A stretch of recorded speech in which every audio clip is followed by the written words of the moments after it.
Okay. Good evening, everyone on Zoom. Welcome to the Design Advisory Panel meeting for May 27th, 2021. My name is Charles Curl, architect and chair of the Design Advisory Panel, and I am going to call this meeting to order, which is item number 1 on our agenda. I'm also, I think you all know this, but I'd just like to note that the meeting is live streamed and recorded, just so you know that your backgrounds are all being broadcast to the world. We have 5 items, well actually 6 items on the agenda, but the first few are quite simple. Call the meeting to order, adoption of the agenda. I'll ask panel members if there are any items they wish to add to the agenda. I see none, so I can't remember, do we call for a motion to adopt the, let's have a motion to adopt the agenda, or I will call for, yeah, thank you, Tony. All in favor? We have no minutes from the last meeting, so we don't have to worry about adopting any minutes from the last meeting. And we have 2 presentations this evening, both to be introduced by Lainey Stevenson, and I think we're starting with 111 Halliburton Street, is that correct? Yep. So I will let Lainey introduce the first project. Thanks, Charles. So the first development permit application is DP 001225, and it is for a multifamily development with 4 units located at 111 Halliburton Street. The property is zoned R8, medium density residential, and is designated neighborhood in the official community plan. It falls within development permit area 9, commercial, industrial, institutional, multiple family, and mixed commercial residential development. And the general development permit area design guidelines and the South End Neighborhood Plan Urban Design Framework and Guidelines apply to the proposed development. Tonight we have Douglas Riddell and his team here to present it. Okay, thank you. And I think, Joyce, are you going to take control of the screen? Yeah, I will, yeah. Let me find going. Okay, just want to confirm everyone can see the site plan? Yes. Yes, okay, great. Well, thanks for having me again tonight. This first project is a very interesting and has been blended a series of challenging design conditions, but I think we have developed a really wonderful plan here that fits really nicely within this community. The site currently is 33 by 133 feet long, so it does pose a series of design challenges. It's very narrow, and it doesn't have much access other than from Halliburton. The other complicated aspect to it is that there's a series of different scale buildings around the site, so finding that appropriate scale, I think we've been able to achieve that. We've got a 3-story building, apartment building within a single family house to the south, 5-story residential building, but it's quite tall. So finding that appropriate scale has definitely been interesting, but we feel that it fits appropriately within the site.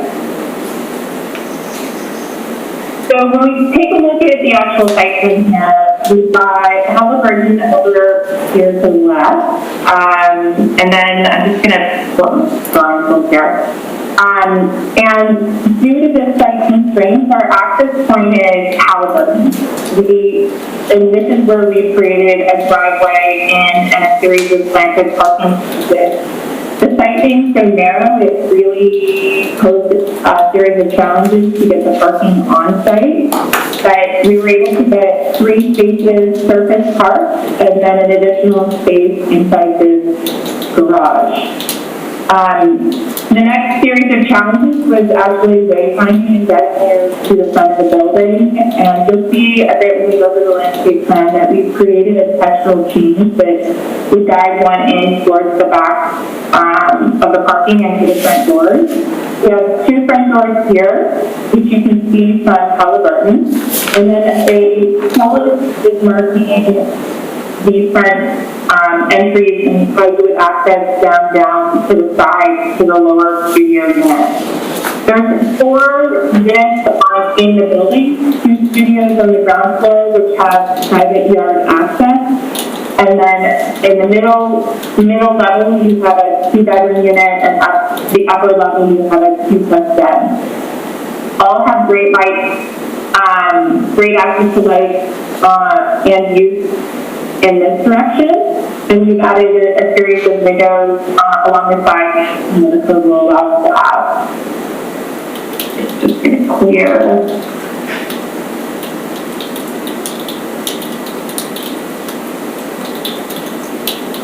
This is a few images that we generated to give you a sense of what the street context would be. This is looking at the 3-story apartment building and our building adjacent. This is looking down from Irwin Street, looking up at our building and then new 5-story condos. And then this is looking north along Halbert with our building sort of keep the building here in the back. We did a section because we are asking for a setback reduction in the rear, and we wanted to show that we weren't impacting the neighbor, and the neighbor sits quite a bit farther from their property line and lower. And also just to show sort of the relationship between our building and Halliburton. Along Halliburton, it would be used for as a 2-story building, while we actually gave like 3 stories at the back. This cross-section through the tree is just another example to show proportionally the scale of our building in relationship to the neighbors and how we feel that we fit appropriately sized and scaled.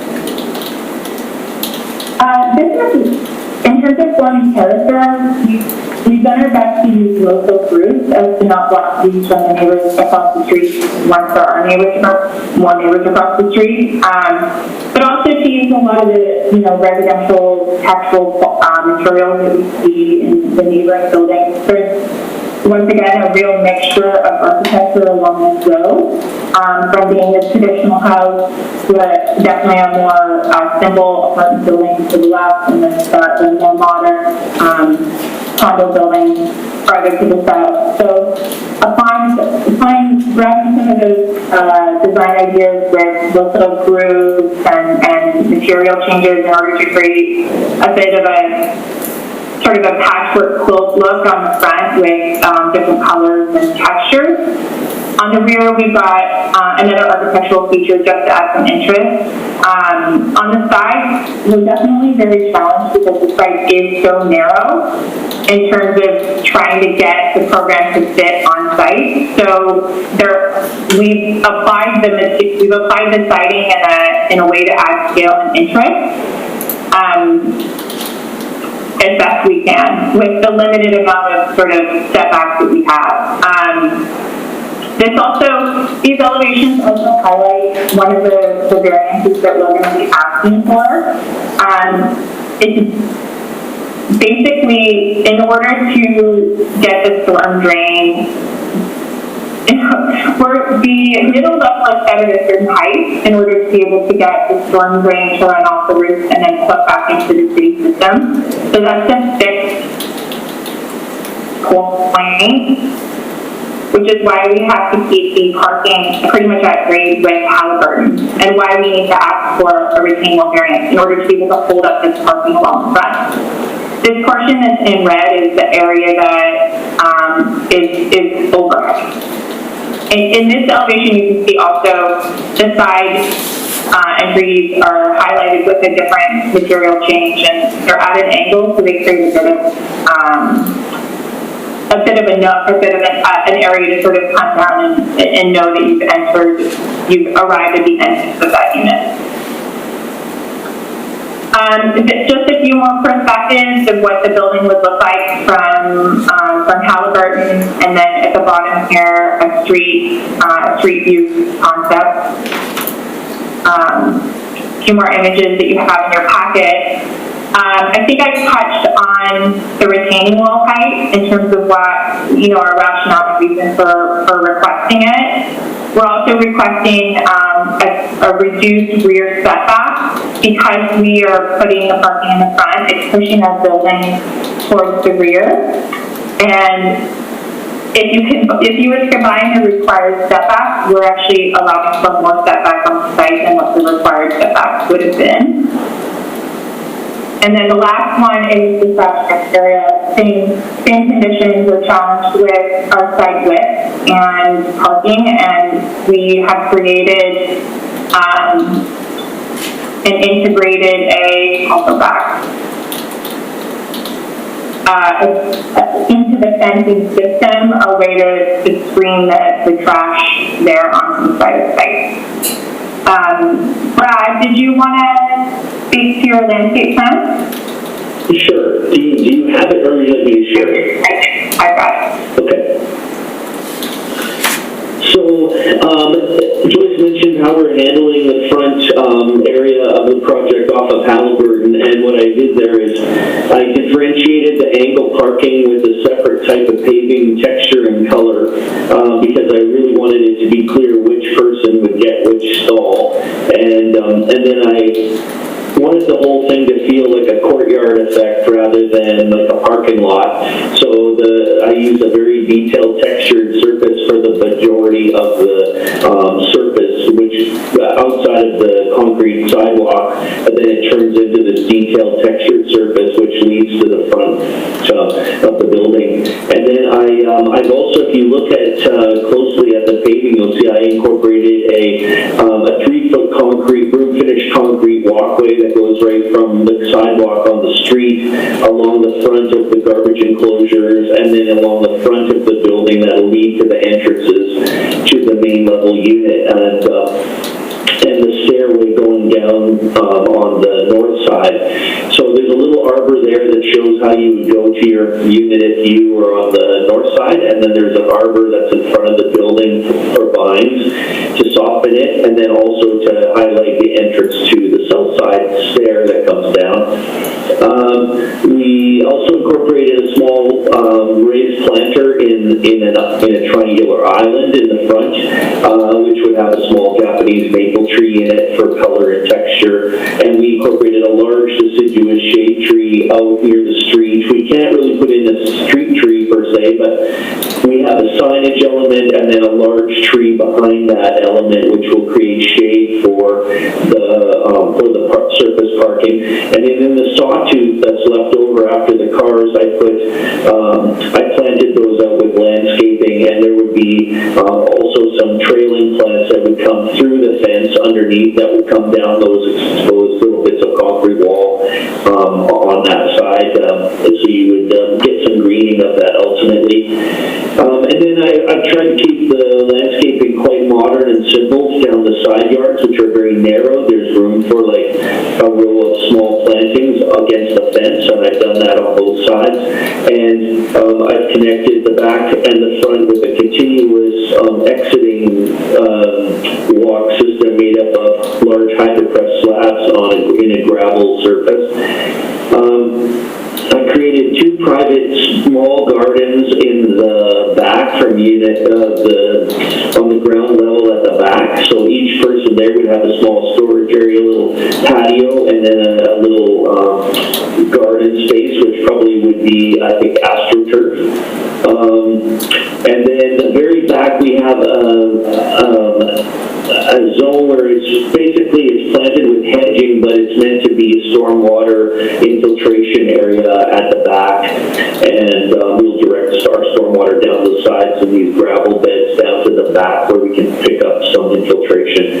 And I think generally speaking, that's the landscape design. You can see our horizontal wood fencing, and I stepped the fencing along the north side, and it projects above what we were hoping for, but we need that 42-inch guard height coming down the stairs, so that's why it comes up and then goes back down again. And that's it.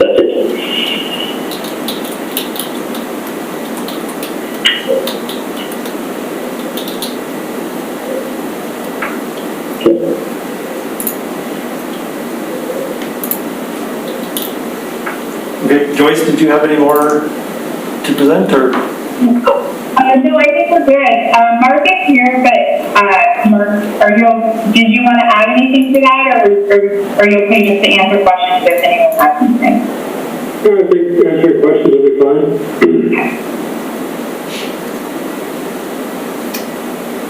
Okay. Thank you for the presentation. One favor I will ask is if you can stop screen sharing so I can see everybody. Thank you. I will ask panel members if they have any questions for staff. Shaking of heads generally. Okay, that's good. So I will open it up for comments and questions. Scanning through the video, I see Marie. Thanks, Charles. Hey, yeah, thanks for the presentation. It was very clearly presented, and I appreciate the challenges you have with this particular site. Probably my first comment here is that I appreciate the fact that I really like to see that there's some proposals coming in on the street for smaller developments, because there's been a slew of proposals for large buildings, and I was hoping we wouldn't end up with one long street of tall buildings. But that said, I have some kind of serious concerns about this design. First of all, I really feel the design appears to be trying too hard to squeeze too much into too small of a space. So what the result of that is, as you point out, you have complications. You don't have a back lane or anything, so you've got all your parking in the front. And because you have so many units in there, you've got requirements for parking. So I'm really quite concerned about having a design that's so set back on the property and with all the parking in the front. So that's a little concern. My second concern is the form and character. I really feel a lot more needs to be done to sort of fit it into the neighborhood. I know you're trying, but I look at this and it looks like quite an anomaly in that particular spot, partly because it's set back for one, and then the contemporary design, I realize that you have a challenge trying to match with everything there, but I'm actually thinking a roof line that's more traditional, a little peaked roof, would actually meld together a little bit better than adding another type of roof line in between, but that's sort of my aesthetic opinion there. But because of the contemporary design, I'm also feeling there's just really less of a kind of residential feel to the building.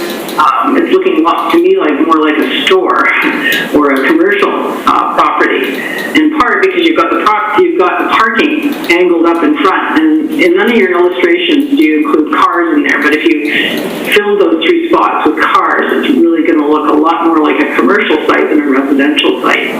And as the staff noted in their comments, the neighborhood requirements also require that you have you move the building up in line with the street front, and there's a little more residential feel or opportunity to sort of approach the building as a residence. And that's just not happening here. So I'm not sure. I'm not sure how you're to deal with that, but one of my thoughts too is whether you actually consider having fewer units, which would also reduce your parking instead of trying to squeeze 4 units in there. But I don't know about that. And would I like to respond? Sure. Okay. I definitely hear what you're saying. I think that the challenge is because the only usable width is 23 feet, that even if you put, say, a single family or a townhome, you're going to be looking at the front of a garage. While you might be able to bring it farther forward, the challenge on the width is, most sites really aren't this narrow. It's super challenging in that sense that, it was just basic, a typical garage is 23 feet wide, so that would be your 2 cars. So I think there's definitely challenges in any direction that you were to head with designing a site like this. Yeah, no, I understand that. I'm just not sure I'm not an architect, so I'm not sure how you deal with that. They're all fair comments. I put the comment on the form and character, and I just feel it really is struggling to fit in here because of the setback. And then I'd also be opposed to the backyard setback because right now it might not impede on the property in the back, but that's an older property that may also be developed. And if it gets developed, then they're limited as to how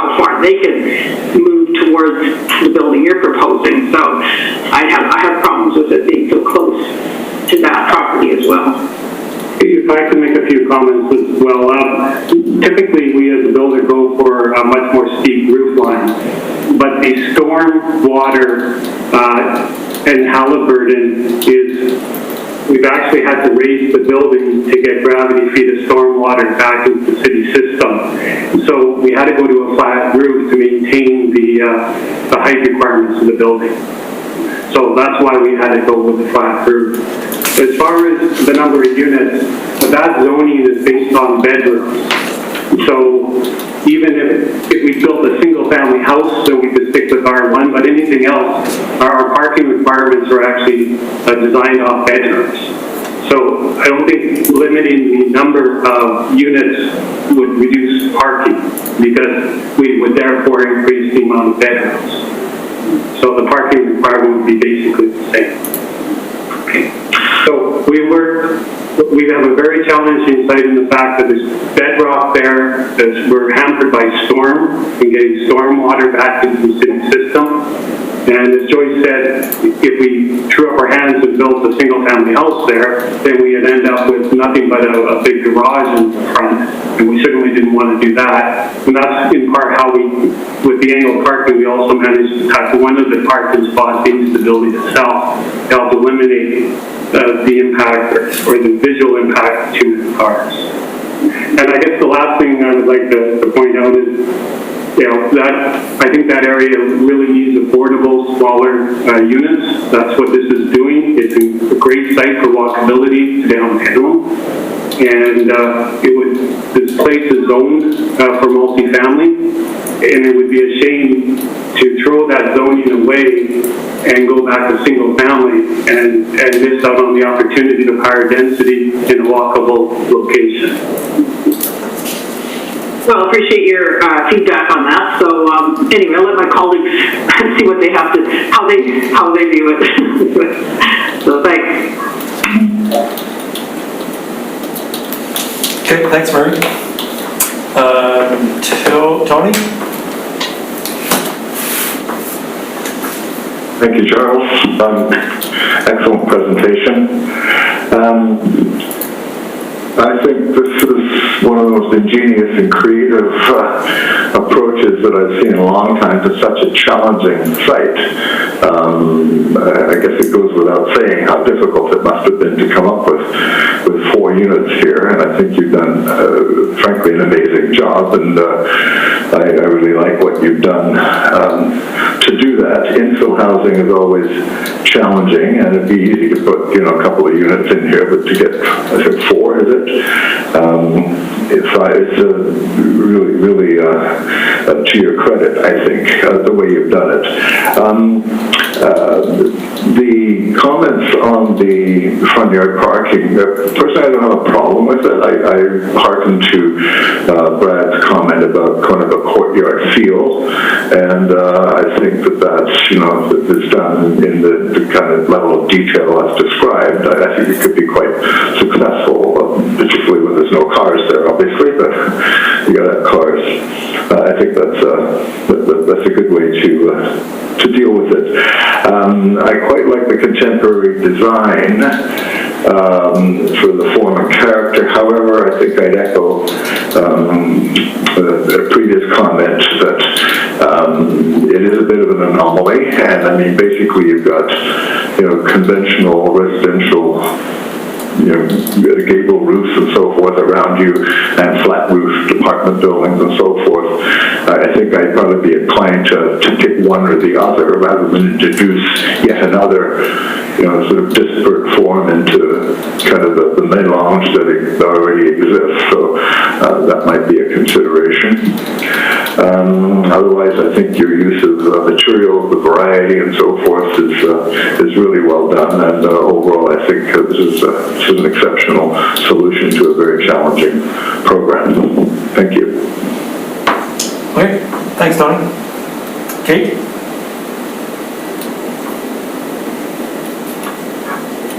Okay, great. Thank you. I just want to echo thank you for your presentation. That was great. And I agree with what Tony has said. I think you've done a great job with trying to increase the density on such a small lot. At the same time, I was asking myself, what was I finding problematic about the building, and it is the unfortunate setback of it, but I don't see you having any other solution, given you don't have a back laneway. But just in relationship to that large building, that it does stand out to me. But maybe the arbors that are being included may help mitigate that, and the trees may also help mitigate that over time. I don't mind the design of the architecture, especially because it's a narrow lot and it very much feels like an infill, and I quite enjoyed that sort of surprise and difference you encounter in those kind of developments. So, but yeah, so that's not an issue, but I'm not the architect, so say too much. I will more speak to the landscape, and I like what I'm seeing generally, but I do have a problem, as the staff has pointed out, with the use of AstroTurf. I don't really consider it garden material, and I would love for you to entertain doing something else in that space, whether you just, if it's because you don't want to have grass to cut. I think there's really great ground cover options, and you could have stepping stones or pavers through that, but I would just much rather see plant material than AstroTurf, or if you're going to put AstroTurf, don't just put a full paved patio instead of putting AstroTurf. Yeah, I'm not in, I don't really like the trend that we're starting to see that included here and there in landscaping, so that comment. And also, I think you could, potentially there might be room for, I could see in your back swale a few more trees to sort of mitigate the height of your building for that property that will be at your backyard. Maybe a deciduous tree in there at one corner or not. Because I think, do you just have hedging in there, Brad? Or not? Yeah, I just had hedging at this time. I wanted to keep it quite simple because it has to function as a rain garden as well. But I think, and the gardens that are there are quite tiny, and I was hesitant to put a large canopy tree there. I didn't really want to block out their sunshine or their views and stuff. So I kept it really quite simple for now. But I'm listening to your comments, and I'm not against adding something more there. And just to speak to the AstroTurf idea, yeah, it was just the idea. I mean, it could be grass. It's possible it could be grass too, but or ground cover, like Scotch moss or something like that. I just wanted the opportunity of having, someone had a little, a little dog or a little pet. That's why they're privately fenced as well. Like I wanted to fence them independently, so they gave people actually a private little space that was their own. Yeah, if I could build on that, that was from my direction. Those would not be common areas where the AstroTurf is. They're specific to those units. And we were targeting pets. Originally we thought about grass, but then we got the issue of maintenance. And if you're in common property, the walk around it is common. So I was worried then if somebody is poorly maintaining their grass, or how do you store a lawnmower for 100 square feet or 90 square feet of grass? So we thought the maintenance of that would be quite problematic. So that's why we decided on yes. But you're right, it could be moss, like Scotch moss, which would require no maintenance. It's just, I'm doing that in my own private garden, and I'm sort of struggling with it. It sort of does okay, but some parts don't, so it's, Well, we wanted it to be pet friendly as well, though, and that's why. Well, my understanding of AstroTurf is this: it requires maintenance. You have there are studies done that you get residue from the air on it, so you get contaminants from the air. You get the residue from the dogs and animals, so you're going to be having to clean it properly quite regularly. clearly, and it actually has a hotter temperature than concrete in hot sun. They've done studies and measured, so you get a hotter environment than you would actually imagine. And so there's lots of there's great seed mixes of clovers and different flowers that don't require any cutting. So I would encourage you to look for that, because I just like to see also the water is not going to be going in the ground. There's just many reasons. I think there are options, and you can do something that will support the animals and be actually better for the animals, because that's going to be a hot environment as well. So I think, yeah. We'll definitely think about that. No, I definitely take your comments and advisement, and we'll think about that. It may be, there's quite small areas that maybe we just pave them completely as well. One of the things I wanted to mention about the infiltration of the water, though, that's why I went to hydropress slab treatment over gravel, because I sort of want to treat the walking surfaces as a stormwater infiltration area. So those will be bounded completely by a gravel border. So. Okay. Well, yeah, so I guess I think I just have two recommendations. One is to really reconsider the AstroTurf. And one other main reason is I've noticed as we introduce these synthetic materials, it's like I've seen one property has AstroTurf and someone then looks, oh, that's a good idea, I'm going to do that. And it starts a sort of a chain down a road that I don't think we want to be going. And even though it's really small, I'm just going to make that comment. But I do believe there are other alternatives that can serve your needs as far as maintenance, animals, and still have actual green vegetation. And then my other comment is just if you could, I can see a little more room for adding trees, even in the backyard and or the front, even in the little triangle spaces at the nose of each car. That the potential for more canopy cover, I think, and that kind of volume at the front of your property you would benefit from. So if you might look at adding a few more small deciduous trees, I think your project would benefit from that. And that's what I'm going to say for now. Thanks. Okay, thanks, Kate. Kevin? Thanks, Charles, and thanks, Joyce and Brad, for your presentation. Very nicely done. Joyce, you always seem to provide a lot of renderings and everything to provide real nice context to the project. Obviously, a very challenging project, very challenging site. Ones that I always find to be probably the most rewarding, and probably the ones that you probably spend a lot of time trying to figure out what's the best way to deal with the project. I like what you've done with the siting, and I like the form and character of the building. I think creating the courtyard effect by having the parking out front can be done quite successfully. It is very tight, I agree, but I think we can always hope that whoever ends up building on or working in the future on the lot to the south, which is also a narrow lot, might consider doing something similar, so the courtyard effect might look very similar to what you're doing.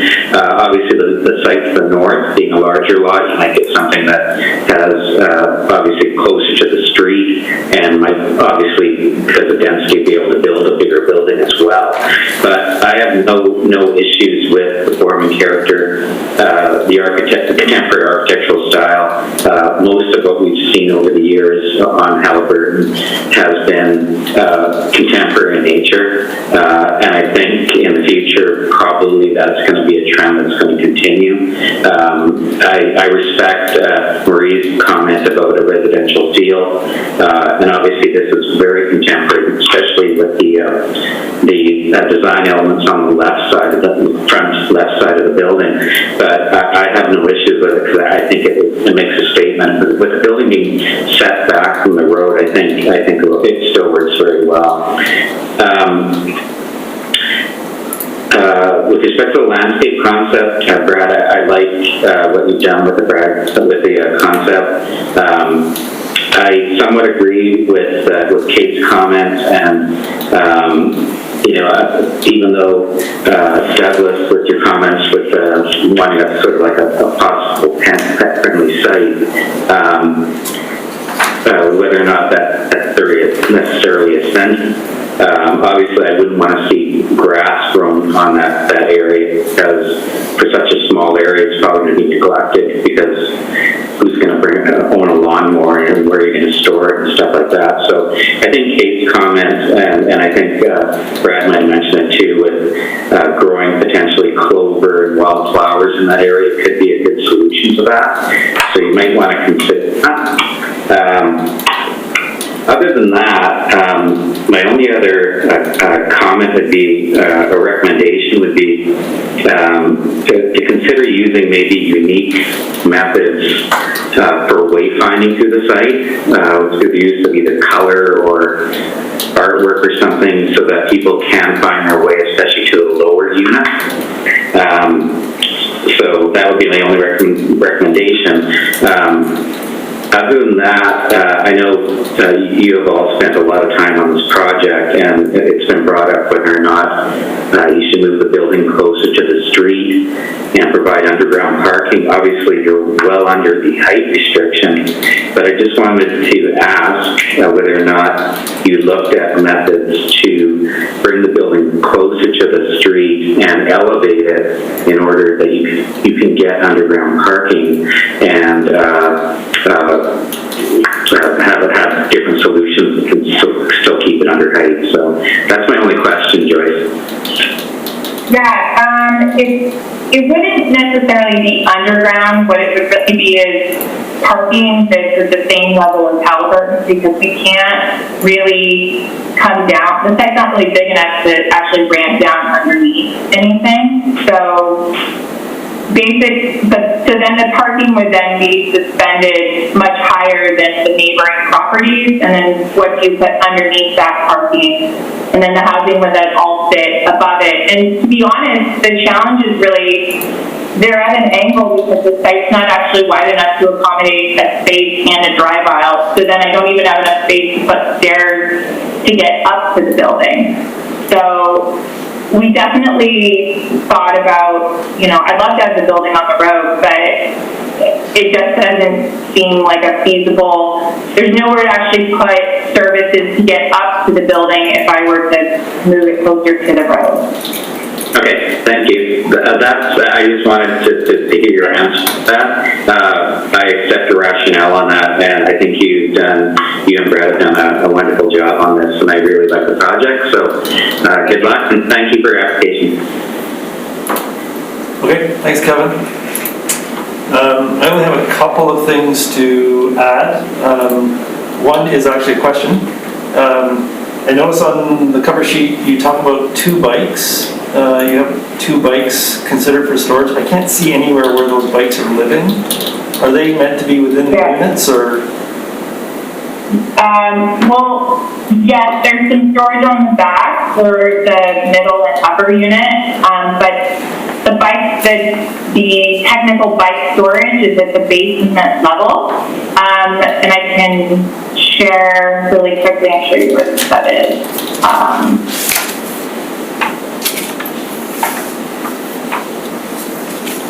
Here. So this is if you come down, this is the entrance to at the lowest level. It's these storage units off the patio that are housing the official bike storage. Okay. Probably the hardest place to get a bike into from the whole project. But. We did have this conversation, but it was the only way we could get a bike without bringing it inside. So you could park the bike in the storage on the balcony, so the middle and upper unit, but you're still bringing your bike through. But yeah, there's challenges. Yeah, and the only reason I ask it kind of relates to the whole parking discussion as well. You're so close to downtown, and I don't think you mentioned it, but I'm assuming this is a strata development, not a rental project. So I don't think it's not so much a recommendation, but encourage you just to see if you can find somewhere for bikes to live. It's just to make it that much more convenient for the homeowners to consider using them instead of their cars. The other comment I have, and again, it's I don't think it's really a recommendation, but it relates to what you call your patchwork, your quilt on the elevations, which I understand where that's coming from, and I don't dislike it. But the part that stands out for me, and nobody else has mentioned it, is at the rear. You have those storage units on the balconies, and they alternate. You've got this kind of zigzag form going on, but it's completely different than the rest of the building. So I would just encourage you to consider wrapping those storage units in the same siding as the face of the building they're touching, so they're more integrated into the elevation. Right now, it's just kind of it just stands out a bit too much for my liking, and I think it would help tie everything together better. But that's just the architect brain saying that. I don't want to make that a recommendation. It's just something that I think you can evolve as you do your design development. Ownership structure and bikes, and I agree. Actually, I think it was Kevin who made the comment about the courtyard feel and all that, and other members. I think there is a potential super challenging site, so you've done a great job to get to where you are. And it does sort of, as Kevin said, open up the possibility for somebody to come along and kind of mirror this on the other side, and then it creates a much better courtyard feel to the whole thing. So yes, thanks for the presentation, and well done. I've written down a bunch of stuff, and I flagged, I think it's 3 recommendations, possibly 4. My first question, I think, would be to Tony. You made the comment about the roof form, flat roof, peaked roof. Pick one or the other, don't introduce a new one. Do you want that to be a recommendation, or was it just a comment? No, I don't think so. I mean, we're going to see all kinds of more contemporary stuff coming along, and it's just for this one off. It will probably be a little better fit if it's related to one or the other, but I don't think the one or the other that's there is sort of a good enough precedent that I would make it a recommendation at all. No. Okay, and then Kate, I've got one recommendation being consider other ground cover options to replace the AstroTurf, and consider additional trees along the east property line and at the front between parking stalls. Yes. Okay, and Kevin, consider additional wayfinding cues for identification of the unit entry locations. Yes, I think that would be a good one if everyone's on board with that. Okay, so that would be a recommendation. I don't have the hang on, because we do have some variances as well. So quite a few. We have side yard setbacks, rear yard setback, fence height, parking dimensions, and the refuse enclosure. So there's a bunch. Did we want to have any further discussion on any of the variances before Tony?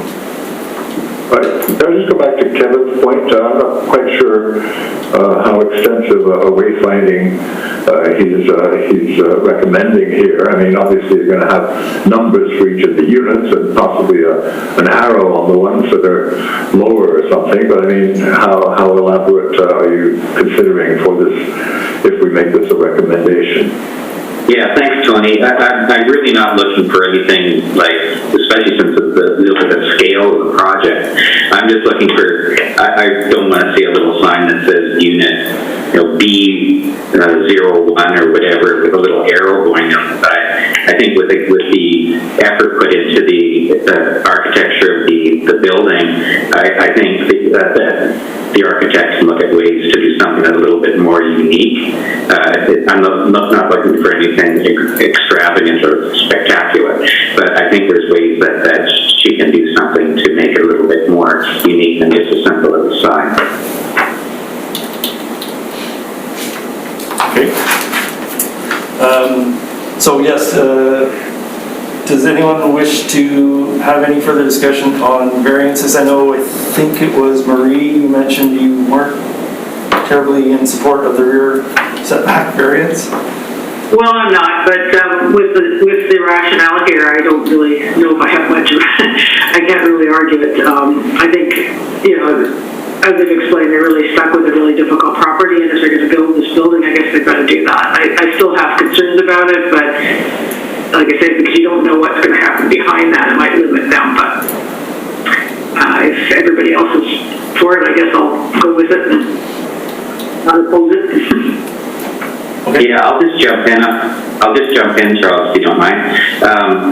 The zoning requires a 10.5 meter setback. The property in behind is R1, so they require a 7.5 meter setback.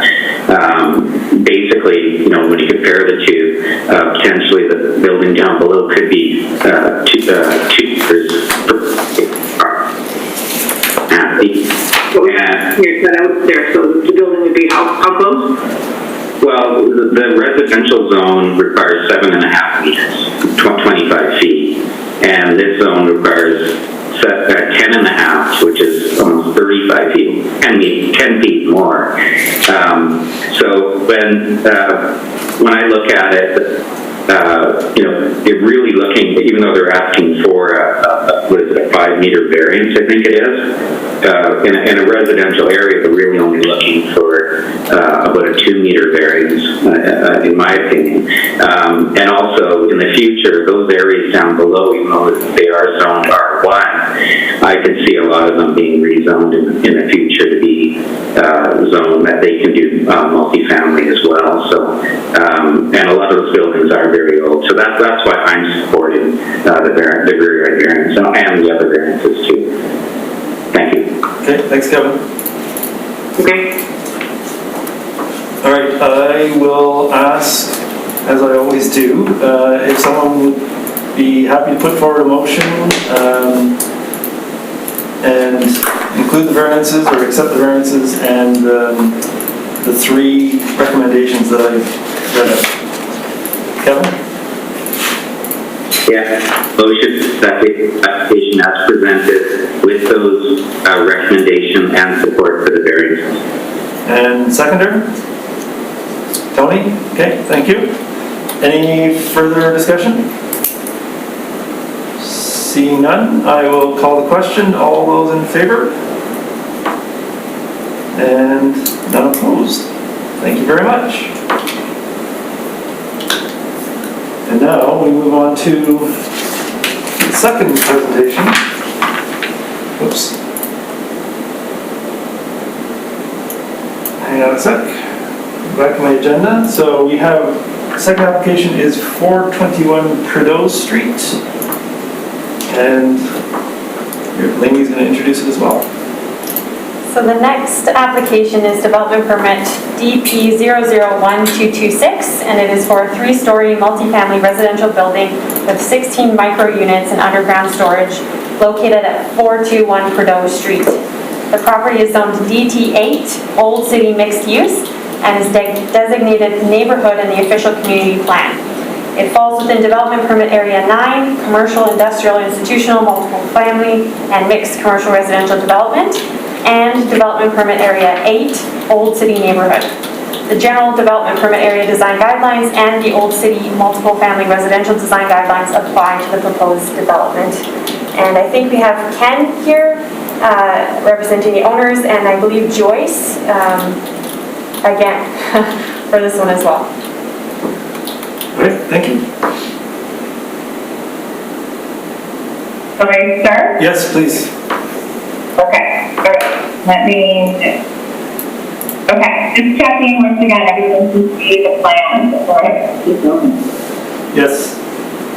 Yes, okay, great. So Happy and excited to present another project this evening. This one located at 431 Cordova 3. Once again, another multi-family building. We're trying to address an affordable housing scenario here in the island and provide some affordable rental. We've got an interesting site also located within a series of residential houses to both sides. I think there has been a proposal to a couple of these sites to increase the density, so while we're reviewing it, keep in mind that I think a lot of the neighborhoods will be transitioning in the next series of years and densifying as well. We've done our best to really keep the city quarter guidelines and create that residential look, while also trying to insert 16 micro units into the building. So if you look here at the bottom of the screen with the site, you can see that we're placed somewhat centered on the site with the parking in the rear and the front entrance here on Cordova. We've got 2 single-family houses on either side of the project. We'll take a closer look at the actual site plan. In order to achieve this sort of density, I needed to put the residential, we've got residential units facing both Cordova and facing the parking in the back. But also needed to have a number of other micro units that face the side yard. So the approach was to actually put them facing south for best access to sunlight, and then on the other side create the path that would take you from the parking to the door into the building, or from Cordova around to the parking steps or wayfinding route around the building. So we allow for a much more private side yard here to the south, and a much more public access point to the north.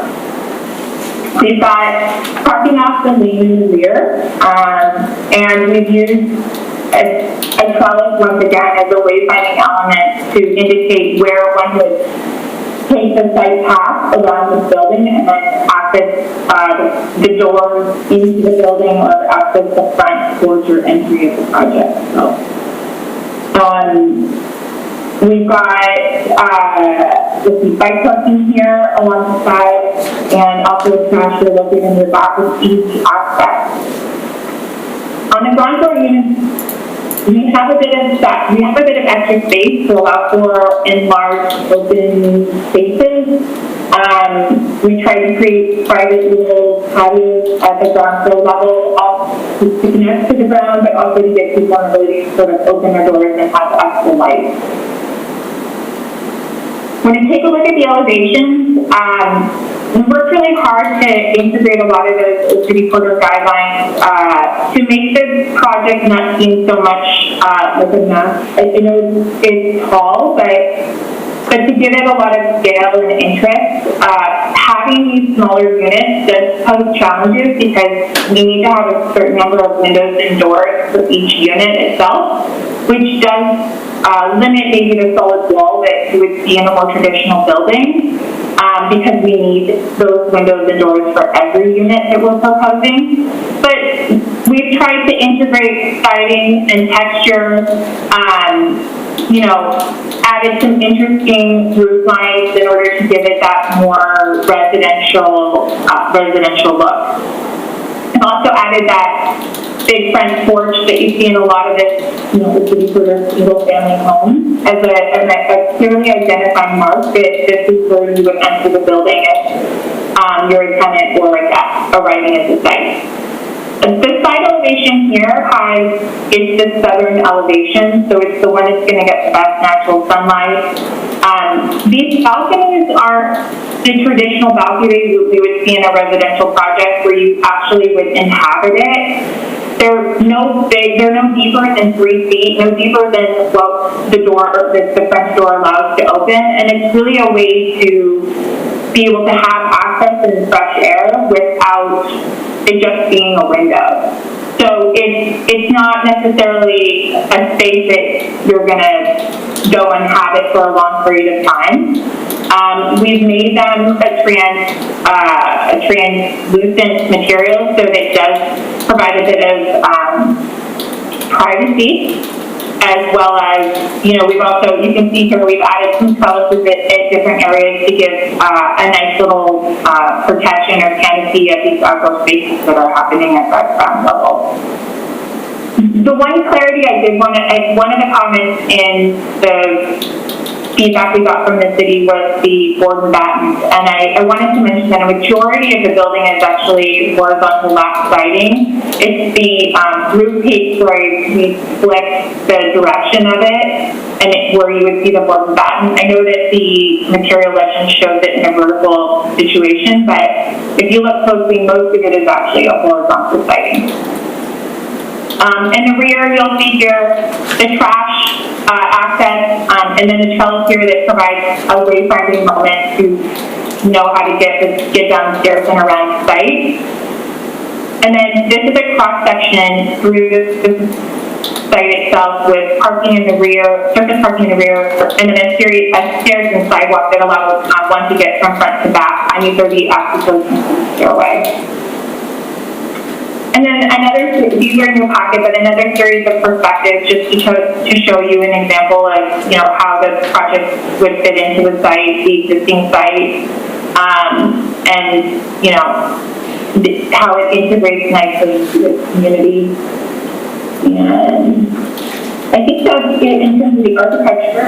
Brandon, the landscape designer, is here. Would you like to bring that now, Chris? Oh, you're speaking loud.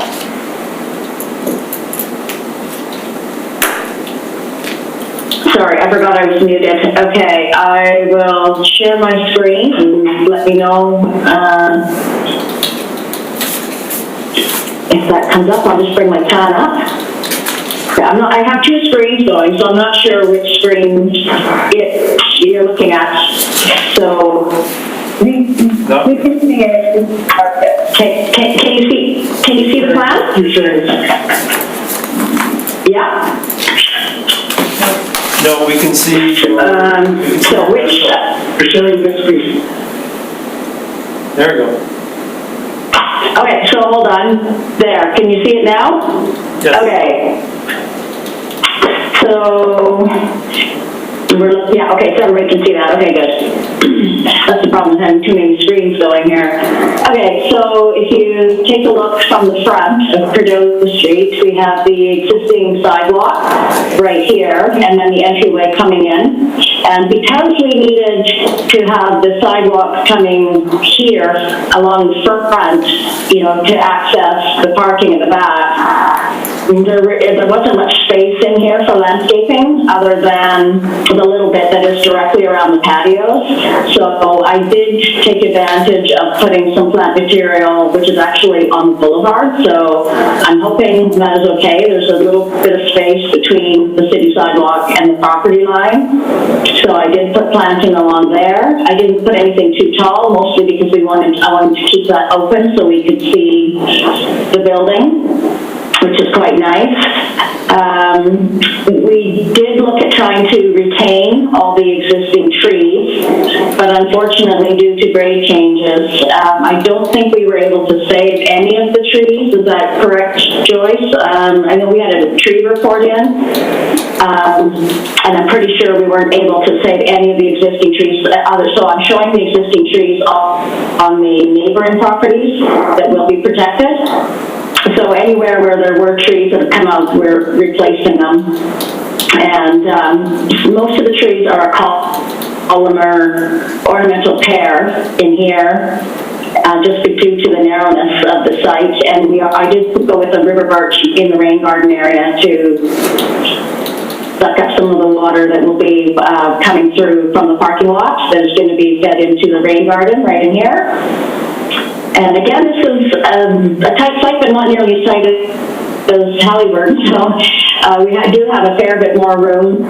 And as you can see here, we've created some patios on the ground level floor and have used plant material for screening and interest all the way around with ground covers. I have photos of all the plant material that we've used. I went with the lingonberry for most of the ground cover in the shadier sites, and then with kinnikinnick along the back lane. I would have liked to have used some big trees along the back lane, but I do believe that's going to be road allowance, so that's why that is just shown as a ground cover for now, as that lane could be widened. So yeah, we've got some trees in the back for the parking, and it's a little bit tight for this patio here, so I went with a narrow poly to screen off this patio.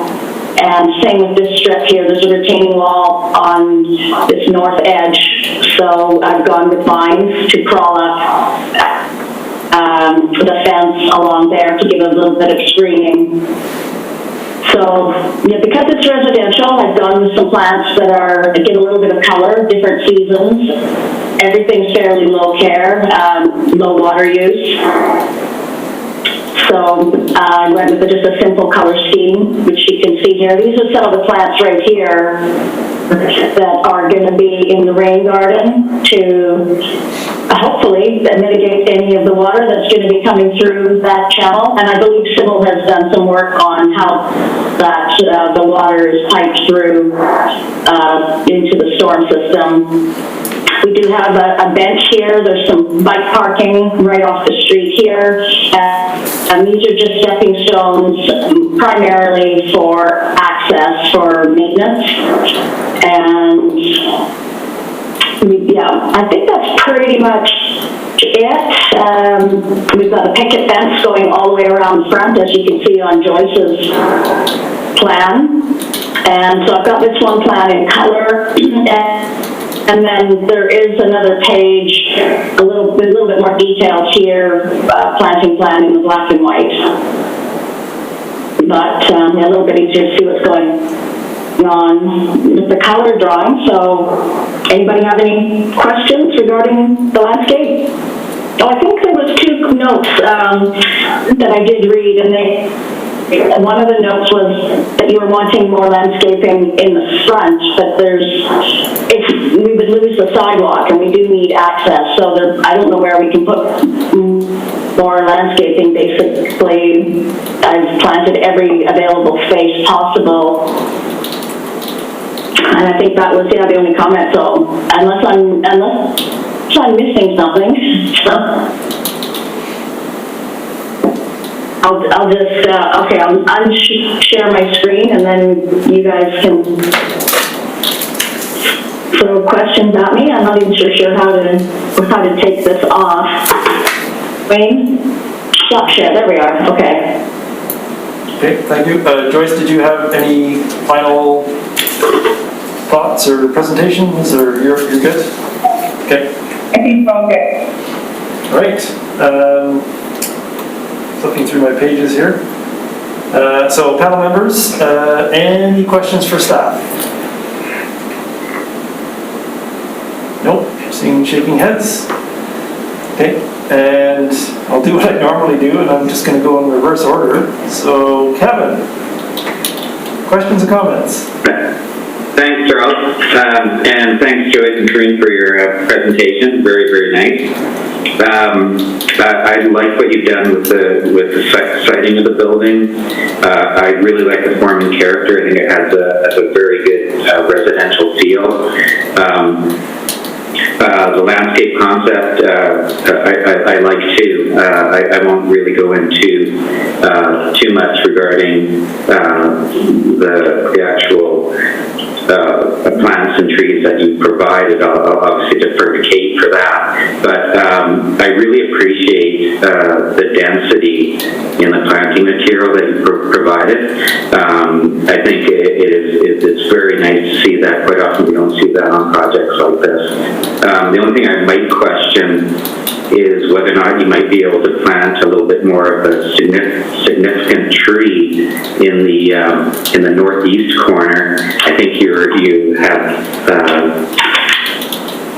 more of a columnar tree in that corner. I think it's the pear, and whether or not you have the opportunity maybe to have something a little bit more significant there. Have you thought about that, Corinne? Yeah, I would love to. It's in the boulevard, so if you guys are okay with that, then we can certainly do that. If you moved It's off of city property. Oh, I could. you could move Right, it. I could move it out of more significant tree, yeah, into the property there. Yeah, and you could 45 the sidewalk a bit to get around as well, to provide enough room to bring it on to the property side of the fence from the property line.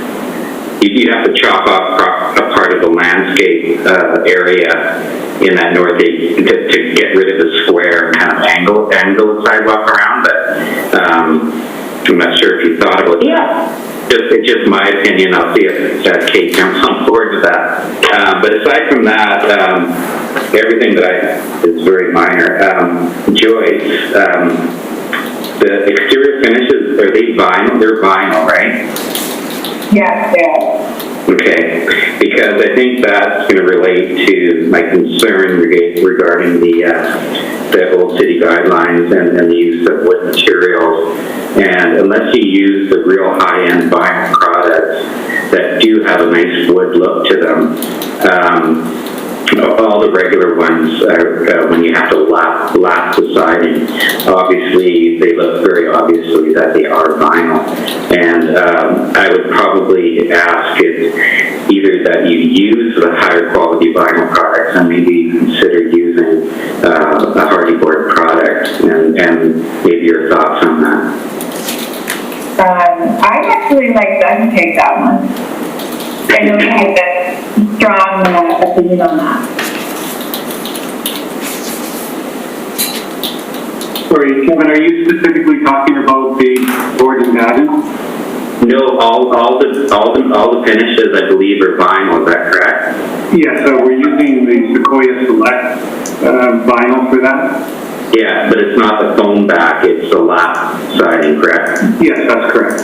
Yeah, and that's where, at least I find in my experience, that anytime I look at vinyl siding, unless it's the foam back or where they butt together, it's very obvious, in my opinion, and when we're dealing with downtown areas like this that are encouraged to use a wood-based product, obviously you don't really want to use a wood-based product, but I think you should be able to look at, considering using a product that looks more like wood, and that's where I would recommend that in all your finishes. I think on your gables with the board and batten, I think you might be able to get away with a vinyl siding, but I think on the horizontal finishes, I think you pretty much have to, at least I recommend you would consider using a hardy board or a wood material on that to get the truant of the old city guidelines.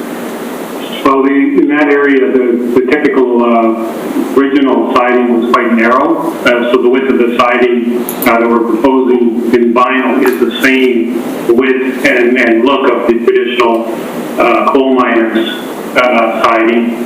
Yeah, so double or triple three or the double four? I don't know the technical thing. But yeah, and I guess. But one of the things I would have actually a different opinion is we've been successful using hardy for the board and batten, which tends to look a lot better than the vinyl siding board and batten. So we did that combination last year and won a couple of awards with the CHDA on it. Mm-hmm. Yeah, but then if you're using the vinyl siding on the horizontal, you're using the vinyl corner boards? No, it's all wood. So it's all trimmed out in wood. So the wood is going to be trimmed around your window? Yes, absolutely, yes. Yeah, but you're going to have the corner bead going up against it? Yes. Yes. Yeah. The corner boards, all the trim boards, they're all wood. Yeah, and that when you see the vinyl corner beads up against it, it just loses its effect. I got to send you some pictures of our site work because we get a tremendous amount of compliments in the old city on what we're doing now in our single family on that. It looks quite stunning. Okay, well, I'll let everyone else try to decide what to do with that, but my only other comment, and it's a staff comment as well, is some of those gables are very large, and anything you can do to add interest to it that kind of goes in context with the old buildings in the neighborhood would be to consider gable pediments, like barge board impediments, those types of things to break it up and kind of fit in a little bit more with the neighborhood around you.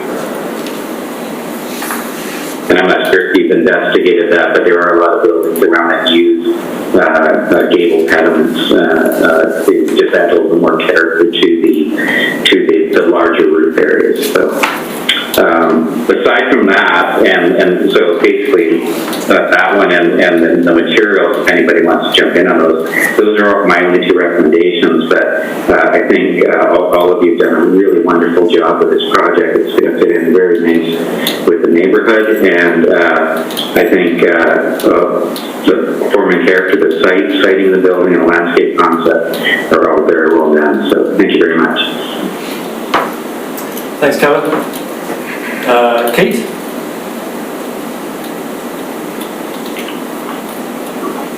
Great, thank you again for the presentation.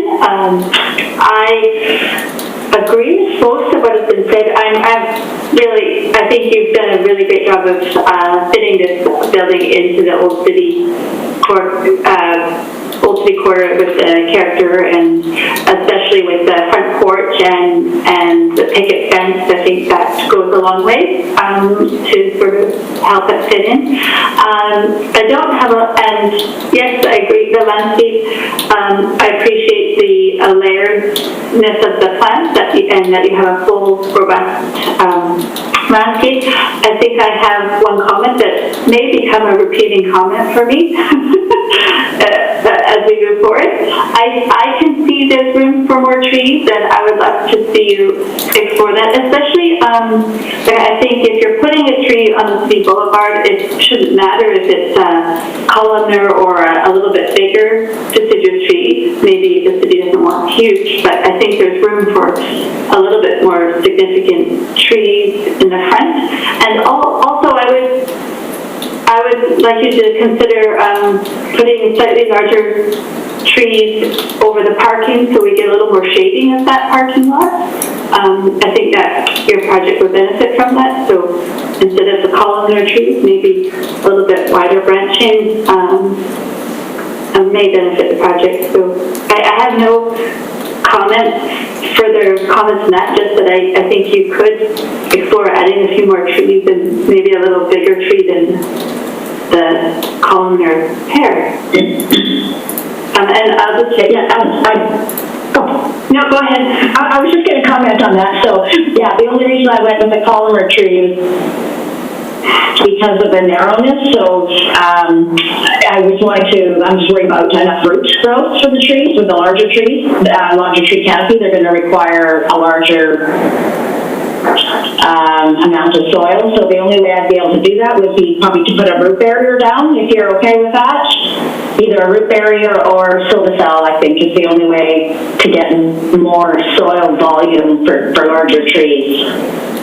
Yeah, even just smaller deciduous trees that aren't columnar, I think, because you just more branches, right? Do you know what I mean? Anyway, just a comment. Yeah, okay. Yeah. Okay. Thanks, Kate. Tony? Thank you, Charles. Excellent presentation again. Almost as ingenious and creative a solution to this site, although the last one I don't think could be beat, but congratulations on really working this out as effectively as you have.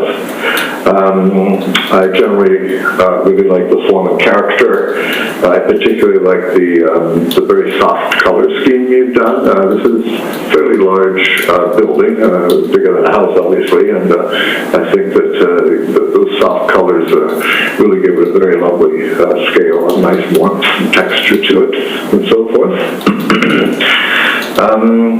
I had one question, and I don't know on policy or of the city or the policy of the developer as to why there's no accessible units within this, I think, 16 Is there a possibility to find room for one unit, particularly in light of the fact that you've got that rather oversized lobby? I just wonder whether there was something that you might give consideration to, or... Yeah, I think the challenge with the old city quarter guidelines is that they lend you in a direction of an elevated porch. And then the challenge is, how do we bring that grounded and still allow for an accessible route? I find that, like, on a number of the old city quarter scenarios, it's like the style isn't lending itself to accessibility. And then the other challenge is, you know, maybe you could say, like, a route, the stairs in the side could be an accessible route, but then we're dealing with a bit of site, we're dealing with almost 2 meters of fall over the site, 3 meters of fall over the entire site. So then there's that site challenge of, how do you find another accessible doorway if the front door itself isn't accessible? So I think that's generally where I personally get a little stuck with the old city quarter guidelines and achieving the design guidelines. So fair enough. It's just with 16 units, you know, it would be nice to have one if it's workable. If it's not workable because of grading or other reasons, then c'est la vie. There's one little sort of code-related thing that I always get worried about when you're dealing with, I think they're scissor stairs, and that is the distance between the two doors in the corridor. I've had my wrist slapped on numerous of my own projects by my staff for saying they're too close together by code. So that's just a little flag that I throw out, and I'm sure that you can look into that way better than I can, and maybe it's not an issue, but it's just the hair stands up on the back of my neck whenever I see that kind of thing.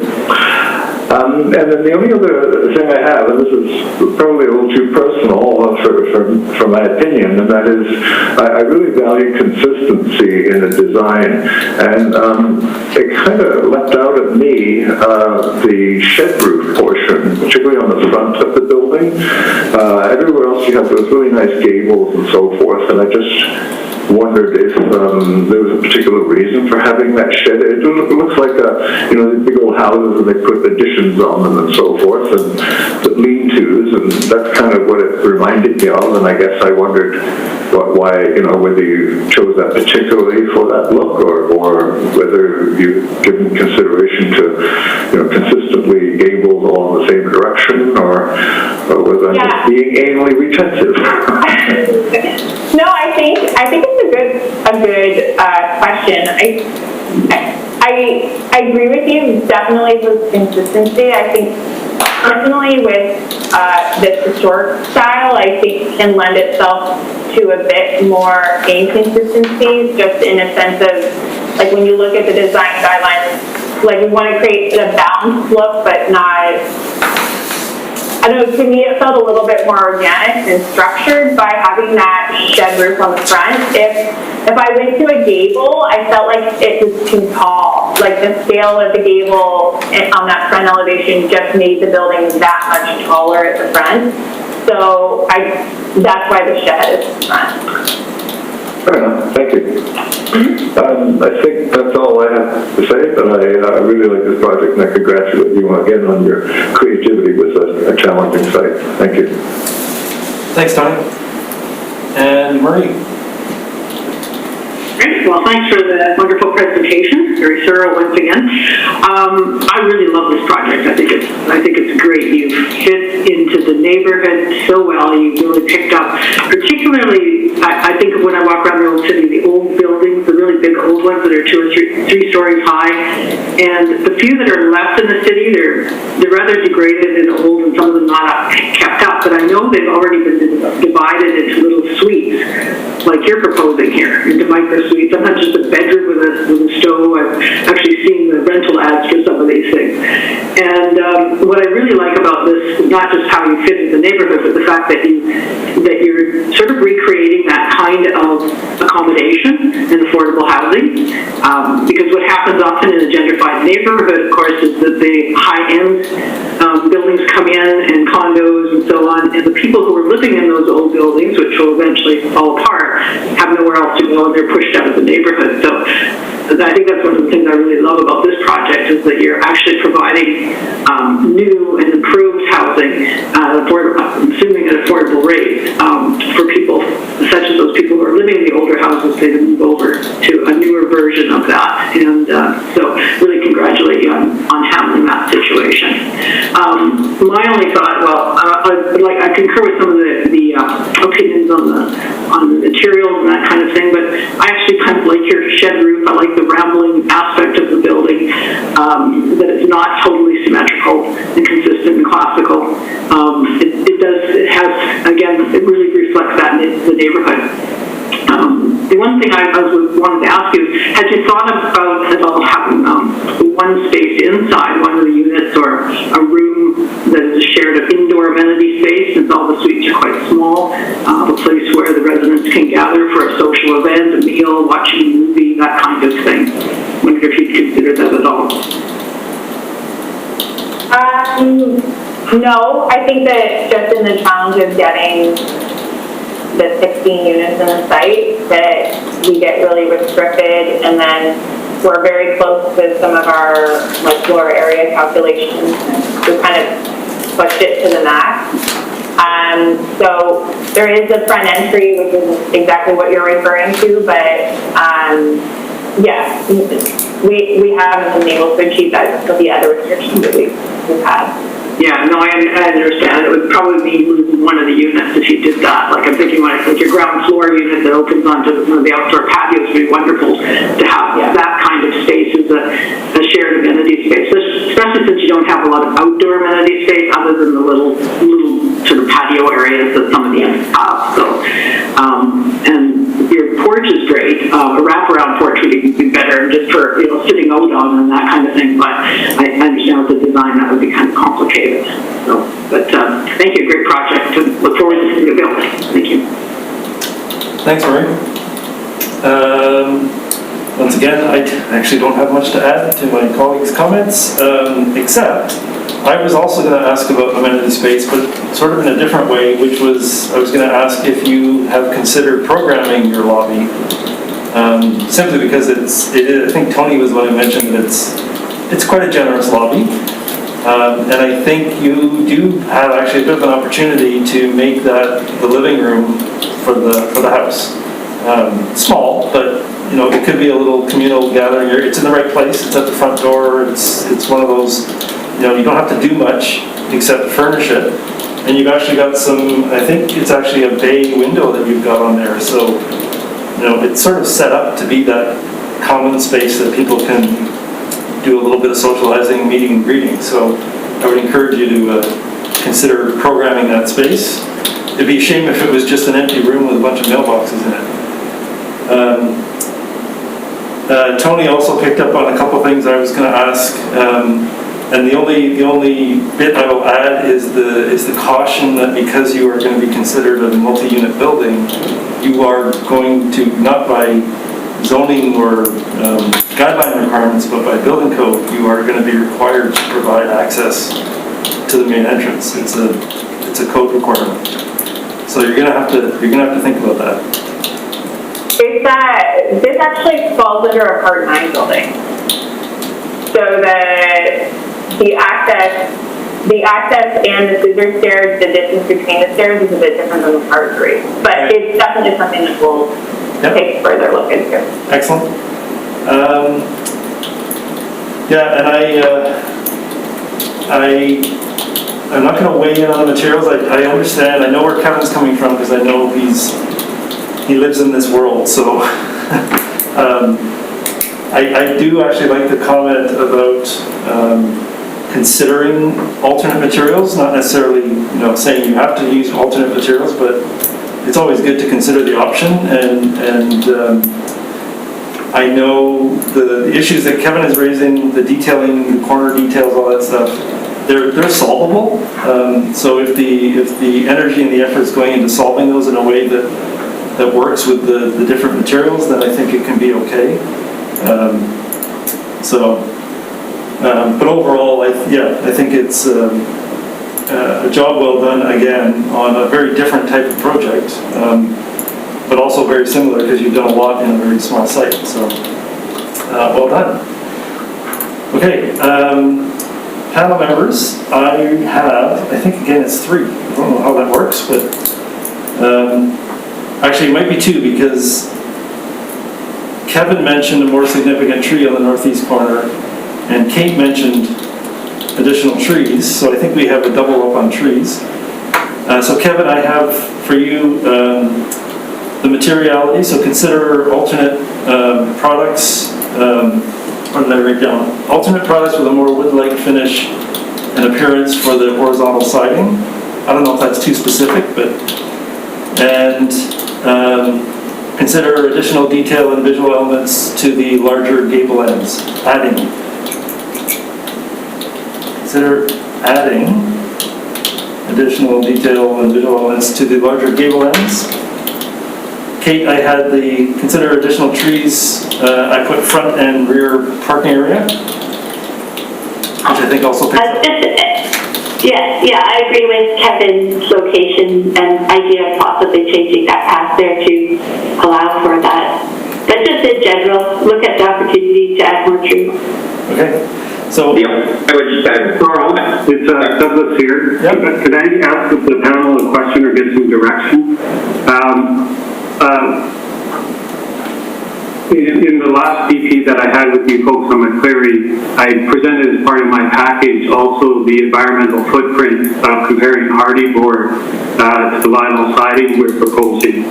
And there was very strong documentation that I put forward that showed without any question that the carbon footprint for the vinyl siding we're proposing was significantly less than cement board.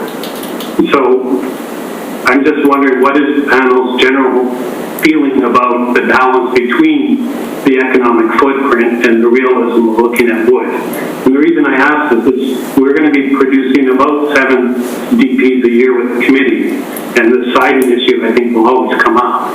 So I wanted to know where you folks feel about the balance between the two. I see it. I will. Go ahead, Sorry. I'll just jump in with my opinion. Everyone else can jump in, and if that rationale is true, all I would say is that in areas where you're recommended to put in wood-based or wood-looking materials that are more wood-looking, that you consider products that look more like wood. And I would say that if you want to still use vinyl, and it does have a better carbon footprint, that you consider the foam backside, the vinyl siding that you don't have the laps and the joints, and you have some long walls there, and you're going to see those laps, and it's not going to look like wood. And even though you might be using a 333 or a 444, you're still going to see those gaps there, and that's what concerns me in a building like this that's in the old city area. So if you're willing to consider the foam back siding, that the joints stuck together, that looks has a much better wood look to it, then I'm totally in favor of that. One of the things that we're using in our residential construction to avoid that is we have basically fake windows, like diamonds, that we insert into the wall, so we don't have these long spans now of vinyl. So they're full windows on broadside walls, and that works quite well to eliminate those joints. Yeah. What about under the windows? Where you get that opportunity, you're still going to get laps. Right? Yes, you will have some there for sure, but you're really certainly reducing it by quite a bit. We're using diamond windows. They're about 40 inches high. Yeah, and Is anybody else? yeah, I'm curious about between the two. My chime in on this, a couple of things. One is, I think the guidelines encourage a very particular material and look for obvious reasons, and may have been written at a time when they were fighting a different culture of material use like stucco. And the options available for alternates to wood were quite limited. I don't think, and correct me if I'm wrong, panel members, but I don't think we're mandating the use of hardy, because I don't think that's our goal. And I think we're trying to word this carefully to say that, consider alternate products. It may be an alternate vinyl product. The goal is to achieve as close to a wood siding look as possible with whatever material choices are available. So I think that's the way we've worded it. I think gives you some latitude to. Yeah, Charles, that was my intent with the recommendation. Yeah. Any other comments? No? Okay, so I'll go quickly over this again. I have a recommendation for the material. Consider alternate products with a more wood-like finish and appearance for the horizontal siding. Consider adding detail and visual elements to the larger gable ends, and consider additional trees in the front and rear areas on site. So it is 3. And again, we do have some variances. Height, front yard setback, side yard setback, and the lack of landscape buffers, although there is landscaping there, it's on the city property, not on within the property. So if I could look to someone to put a recommendation forward.